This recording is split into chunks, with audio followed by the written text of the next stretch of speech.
everybody. I want to talk a little bit today about giving.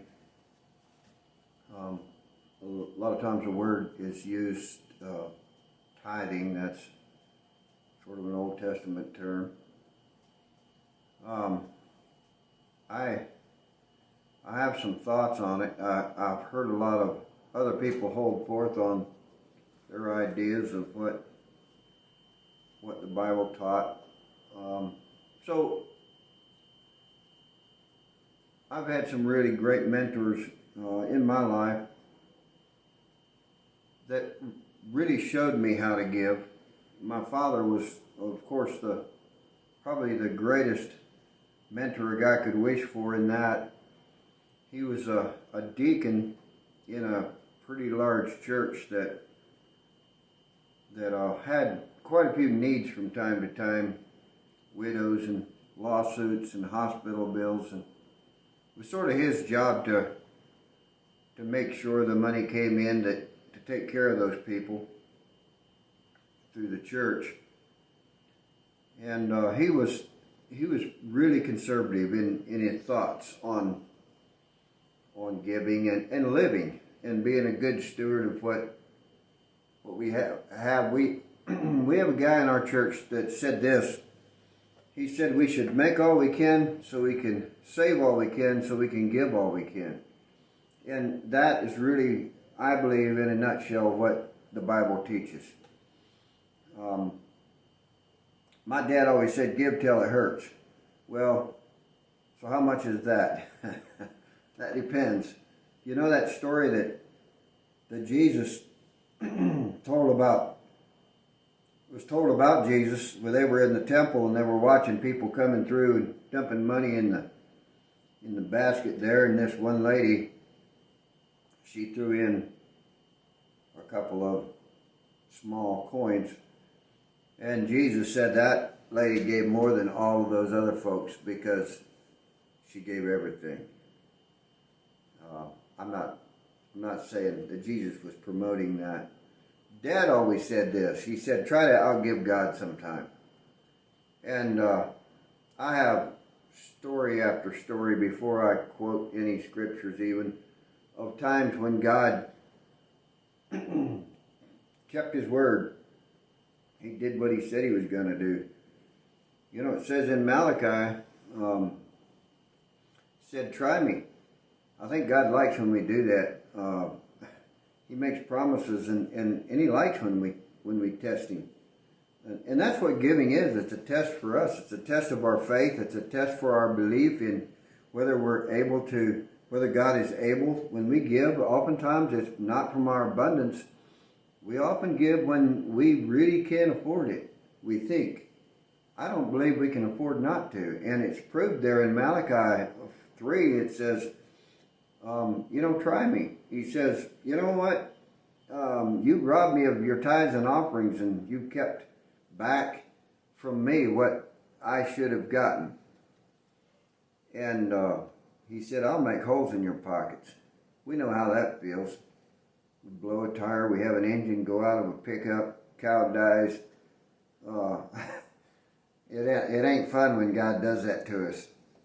God lets that happen, but he also talks about those that give. He said, I'll rebuke the devourer for your sake. And boy, that's a real nice thing when God does that. We've all seen it. We hear something going on under the hood, and we think, oh boy, this is going to be bad. And we take it to a mechanic, and they look in there, and it's just a wire fell off, or a little something that fixes it 5 minutes, you're back on the road, and there was no problem. So that's what God means when he says, I'll rebuke the devourer. I remember one winter that things were pretty skinny for me, and at least twice in that one winter, I was calving cows, and I didn't really have any income, and I take care of a little ranch that the folks that own it have run some cows with mine, so they kind of let me take care of everything, but I take care of their cows when I feed mine. So 2 different times that winter, I pulled up in front of the church and I didn't feel like I had anything to put in the offering. And I reached up in my vest pocket and I had a $20 bill, and it was the last $20 bill. Once it was a $20 bill, and I think once that was 2 20s. Last $20 bill I had between me and I didn't know when. And I'd fight with myself over it. I'm like, oh boy. And then finally I just, you know what? I'm going to just believe God. I'm going to do it. And I put that in the offering plate. And the one time I never forget, I put that in the offering plate Sunday. And Monday morning I get to the ranch, and the folks that own the ranch met me at the front door, and they said, oh, you've been burning quite a bit of fuel lately, running back and forth. And they gave me $200 bills. So that's and what's interesting to me about that story is the $20 was 10% of the 200. Maybe I should have, if I'd have had 40, maybe they'd gave me 400. I don't know. I don't know what would have happened there. But people get all caught up in money and finances, and one thing I've observed about God, and this isn't really original with me, but God is always on time, but He's almost never early. You got a bill to pay, you're not sure, you pray about it, you say, you know, here's what I got, God, I got this going on, I don't know where I'm going to get the money. He's never early, but He's never late. He rarely gives us way more than we need, but He usually gives us just enough. And I like that, because it just takes all that worry about how we're going to handle life out of the picture. We have a preacher that said this. He said, we don't give so that God will bless us. And I think that's the perfect way to give. He said we give as an act of worship. Now the scripture does imply that God will bless us if we give. It may not be money. Maybe somebody will drop a sack of potatoes off. I've been through quite a few winters in my life where I had to take some of my stuff and go to town, and I took a dry cow to town that I didn't really want to sell, or took one of my guns to town and pawned it off so that we could kind of keep things going. But it's even at that, God always provided.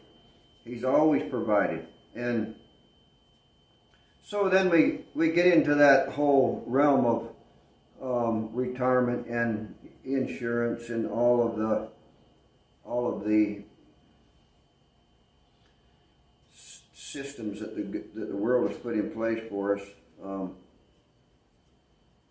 And I know there's people that disagree with me on some of this, and that's fine. Jesus said this. He said, don't lay up treasures on earth where moth and rust corrupt and where thieves break through and steal. But lay up treasures in heaven where moth and rust does not corrupt and where thieves do not break through and steal. So that seems pretty plain to me. Matthew 6, you can read all day long on that and not absorb it all. It talks about not worrying about tomorrow. It says, don't lay up treasures. Don't worry about tomorrow. Tomorrow will take care of the things of itself. Sufficient unto the day is the evil thereof. Read Matthew 6. And here's the bottom line on all of that. What if, people say, well, we should go to the ant, and it says to be industrious. That's true. It does. And it says another place, it says, let every one of you lay by in store. Why? That you may have to give to him that needeth. It never says anything. It never implies that it's okay for us to lay up a big pile for our old age. And so if God is real, that makes Matthew 6 true. If Matthew 6 is true, that's all you need. When God's all you have, then God's all you need. Okay, maybe you've made a bunch of money in life. Maybe you've made a big old pile behind you somewhere that you're sitting on it, and you're figuring on using. What if God makes holes in your pockets? What if you get cancer? What if you have a big ranch? You don't know that that's going to be enough. You can't know that. I just think there's a huge blessing for all of us in just learning to believe that God is real and that He means what He says. And I always say this, and you'll hear me say it many times. What if God really meant what He said? Giving is an act of faith. It's a test, as all of life is. Giving is a test. And if we lay by and store that we have to give to him that needs, what are you going to do? You got this pile of money behind you and there's a real need. I knew an older guy that was a Christian, I guess, I think. He had laid up a lot of money in life. His son got in a bad lawsuit. Soon after that, his grandson had a terrible hospital bills, and his son told me this. He said, Dad kind of just took me 15 years to pay my way out of that corner I got myself into. Well, God provided for him. But you know, his dad could have made it easy for him. I don't know, I don't want to judge somebody like that, but you have to question. When your bank account is so precious, you saved all this money up, and then there's a real need in front of you. The Bible says, He says that he that sees his brother has need and shuts up his bowels of compassion. How abides the love of God in you? So these are just some things to think about in your giving. I don't know that the New Testament teaches the tithe. It certainly doesn't let us off the hook. My dad said give till it hurts, and I think that is what God really pleases God, is